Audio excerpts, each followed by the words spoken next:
Hey guys, it's Cheryl from Woodshop Diaries, and this is my trusty old workbench. I actually built this workbench like 6.5 years ago, and ever since building it, it's been the centerpiece of my workshop. When I first built it, I had moved into a new shop, not this shop, it was the one before this one, and I really didn't know how I wanted to use the space or what I wanted or needed, except that I just needed a work surface that was not the floor, and I preferred it to be on wheels. So I just built this, and as you can see, there's a lot of like open and not very well utilized space underneath. This has obviously worked fine for me for several years, but now that I've lived with it for a while, I've got some ideas on how I can improve it to better fit my needs. So in this video, I'm gonna be taking it apart, recycling what I can, and then rebuilding the workbench. We'll call this version 2.0. I'll explain some of my thoughts behind the changes and why I'm switching things up as we go, so if you're ready to dive in and get building, let's go.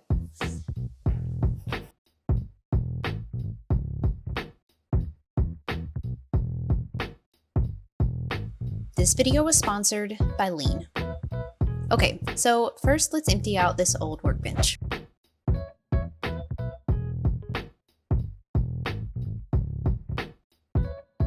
This was actually an attempt that I made several years ago to help with some of this wide open space, but we can do something better than this. Once it was empty, I started disassembling. Now, I'm thinking I can reuse pretty much all of this wood, so I'm not throwing anything away just yet.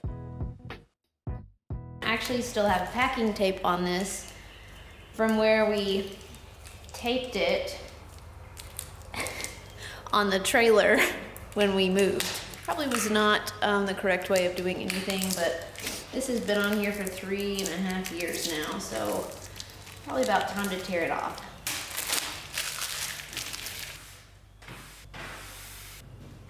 Before putting things back together, I cleaned up a bit because, yikes.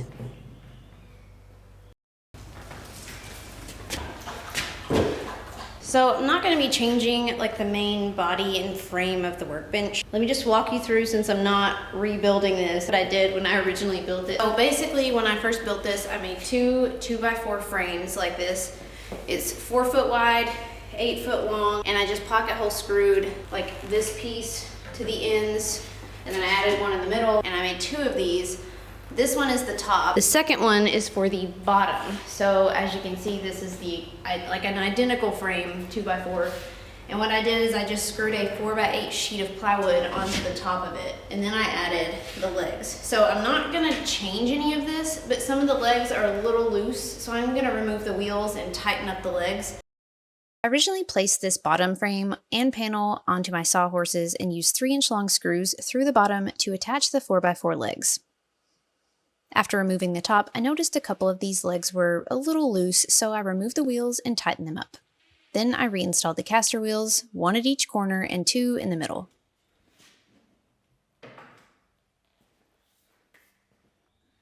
Then I screwed the other 2x4 frame back into each leg at the top. Up to this point, I didn't really see any reason to change anything with the workbench frame. But after this point, I did change things up just a bit. I pulled out my old workbench top to cut a second divider from. My existing workbench had 1 divider already, but I wanted to add a section of drawers, so I needed to cut another one to mount the slides to. I thought it would be neat to reuse my old workbench top here so that a piece of it stayed with the new one. I drilled pocket holes along the top and bottom edges, then installed this into the workbench at about the center point.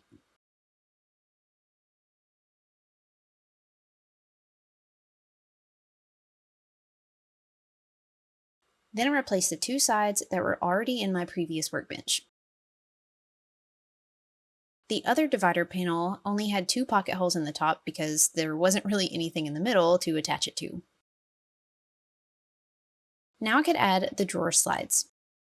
I added 3 pair of slides on each side of the workbench for 6 drawers total. This is really the biggest change to my workbench. I've wanted to add drawers here for a while to give me some space to store and organize my small parts and supplies that I use most often.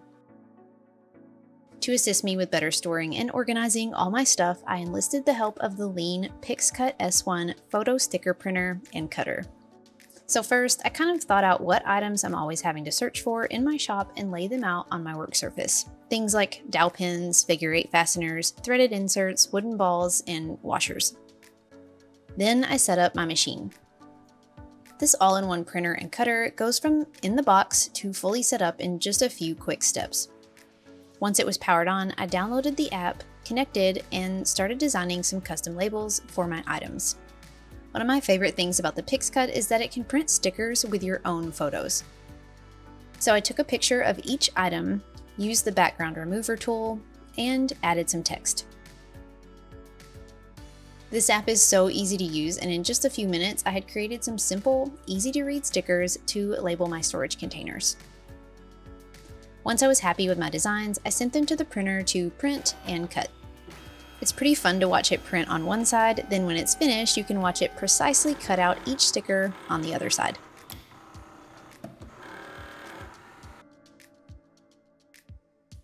Now I have the perfect little labels to help me organize and store my small parts.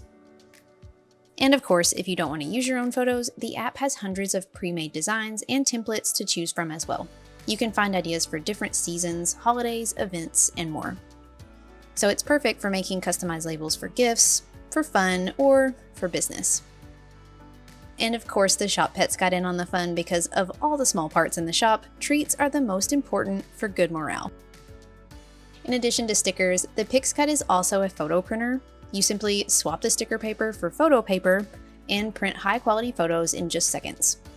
If you're interested in printing your own photos or creating your own custom stickers, labels, and more, check out the video description for a link to the Lean PixCut S1 and to learn more about how you can use it in your home or for your business. Okay, now let's dive back into this build so that I have somewhere to put all this stuff. So this is the shelf that I had in here before. I think I'm gonna put it back in, but over time it started to sag a bit here in the middle. I just had some pocket holes in the end, 2 here and then 2 down there. If I had had a few extra pocket holes going through the bottom into this back panel, it would have helped prevent it from sagging. So that's what I'm gonna do, but I'm gonna make one change to this. This is where I've been putting my circular saw. I use the Craig Rip Cut and AccuCut guides very often, so this is like my dedicated saw to use with those guides, and so it requires this sled to be attached to the base plate. This little plastic piece here is what allows me to slide it onto the Rip Cut rail, and it sets how wide of a piece of plywood that I want to cut. When I would set this in here, this little plastic piece would be resting against this plywood panel here. If I wasn't careful, this would like pop off, it would get jarred. I'm going to put a piece of plywood on top of it with a slit cut for the blade to set into. The circular saw will better rest into this section here. I cut a piece of scrap plywood to rest on 2 of these dividers and cut out a section where the blade can rest so it'll sit flat.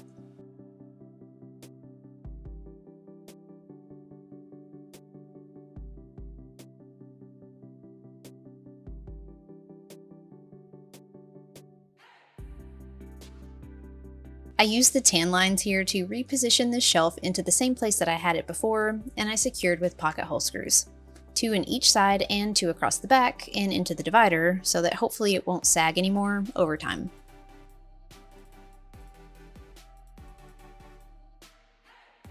Now I could add back a brand new 4x8 sheet of plywood onto the top. I just secured this around the outside edges with wood screws through the bottom. So in the original workbench, I had 2x4s like kind of framing out the top. Because 2x4s have rounded edges, in the original workbench, I shaved the rounded edge off of one side of each piece of 2x4. That way when I put it up to the workbench, like it'll be flush across the top and it won't have like a divot where the rounded edges are. I don't really see any reason to replace these. Of course, they're a little dirty. I just sanded down the top just to kind of clean it up a little bit. I sanded the front a little bit. Obviously it's not perfect, but I'm just gonna reuse these and put them back on where they were. Then I reinstalled the same 2x4 boards around the edge of the top with wood screws.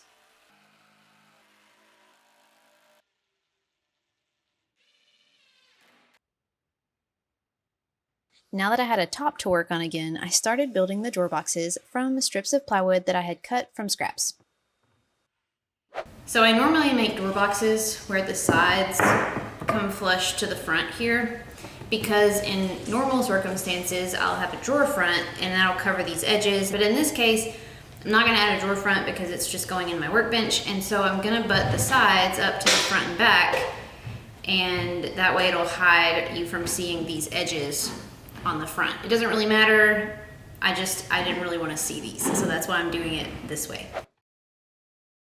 To keep things simple, I just screwed the side of each drawer together at the corners. Now, originally, I had thought about cutting these drawer box pieces from what was left of my old workbench top, but I changed my mind and decided to preserve what was left of it for sentimental reasons. I'll show you what I did with it at the end of the video. After the sides were together, I glue and stapled 1/4" plywood onto the bottom of each box. 1 down, 5 to go. Then I installed these into the workbench. Again, 3 on one side and 3 on the other. Now you'll notice that I installed these so that they were about 1.5 inches inset from the front. I'm sure that this is just wishful thinking, but I'm hoping that since they're inset a little, it'll keep a little bit more of the sawdust out. So previously, in the bottom here, I had my sander vacuum, and then I had like regular shop vacuum in here as well, and then I had my rip cut and my AccuCut that I literally just threw on the bottom here in a pile. To make those easier to grab and less likely to get damaged, I'm gonna make some like little supports to hang them on.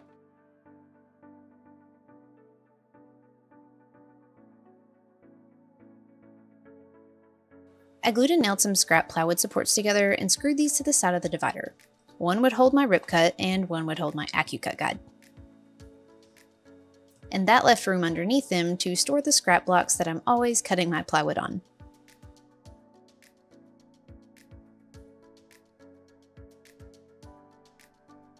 And at this point, I think that I'm ready to start putting all of my stuff back up. I'm sure I'll continue to adjust and modify and add to this workbench as I go, but for now, I have a brand new top, plenty of space for smaller items, a dedicated spot for my cutting guides, and still plenty of room for the vacuums. Much improved, though maybe not massively changed. Honestly, adding these drawers should have been done years ago. Oh yeah, and for the rest of my old workbench top, I screwed it to the wall as art. A lot of fun projects came to life on this thing, and now a piece of it will stay with the new workbench, and the other piece can be on display in the background of all the videos of my future projects. So after taking a few photos of the workbench by itself, I rearranged my shop back the way that I normally have it, swept up a bit, and now it's ready for the next new project.